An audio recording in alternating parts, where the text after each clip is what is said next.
Well, hey there, I'm Dr. Tom Ulrich, and I like to talk about leadership in engineering.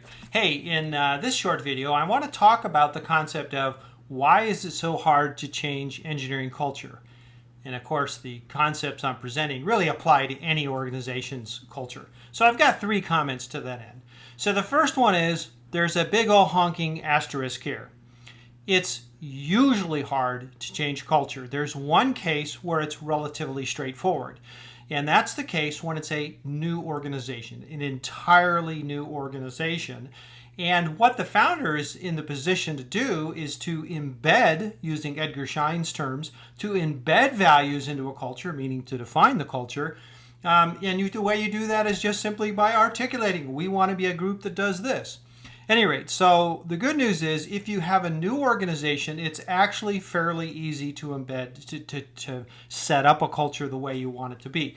Now, the caveat is there is, there'll always be somebody who says, well, the way to get a new organization is to replace all the employees of the old organization with new, and you'll have a new one. And what the research shows is that doesn't work. And the mechanism is fairly easy to understand.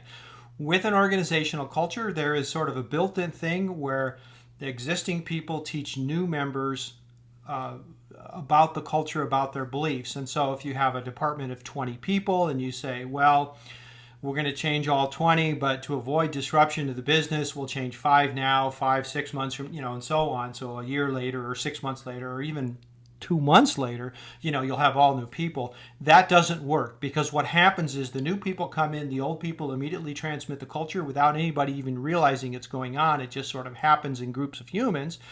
And what you'll find is you have 20 new people and the same cultural values.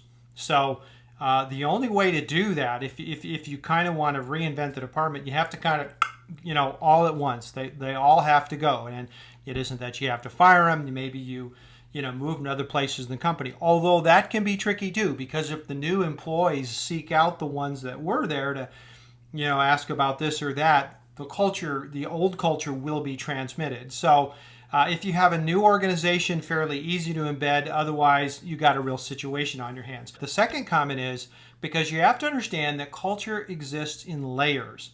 Now, we talked about the iceberg layers. This is a different set of layers I'm now talking about. So what I'm talking about is, if you have a company, so my company, or the company I work at, Tandem Diabetes Care, is in San Diego, California. So we are in the United States. So, if you compare your typical company in Europe to your typical company in the United States, you're kind of like, oh yeah, they're different because, those Americans, right? But we're also in California. And as the rest of the country will pretty readily tell you, is California is quite different than the rest of the companies. So even though we share a lot of things that make, say, people in Europe perceive us as Americans, there are some things that are quite different about Californians. Now, a thing you may not realize if you don't live in California is there's a phenomena between Northern California and Southern California. And I'm not making this up. You can actually get textbooks on California, and it'll describe this phenomena. So there's multiple rivalries within California, and they tend to be one-sided. But it goes like this. Northern Californians generally don't like Southern Californians, and Southern Californians generally don't care about that. So it's kind of a one-sided rivalry. But the point is, what fuels that is Northern Californians realize Southern Californians think differently. Okay, so now we're down to Southern California. If you compare LA County to San Diego County, you'll discover those are quite different. LA County is quite a bit more liberal. San Diego County is quite a bit more conservative. And so people in either of those counties, so we're a medical device manufacturer in Southern California, and what you'll find is, okay, so our company's in San Diego, so we have a unifying culture. Not quite.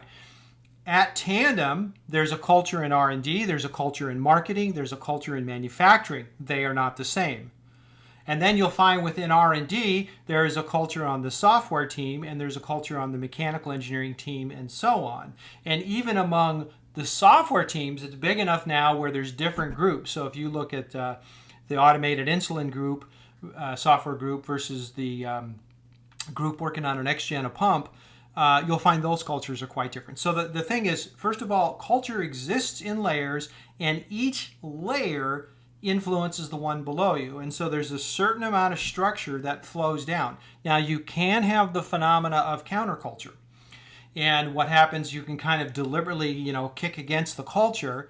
And what the research shows is generally countercultural movements fail over time. So I'm in the generation known as baby boomers. And in the 60s and 70s, the baby boomers were all about, reject materialism, love, all this stuff. And, the rejecting materialism was one of the big chants. Now, as you look at all generations in America, there is one generation that stands out as being the most greedy, the most self-centered, the most about me of any generation, and that is the baby boomers.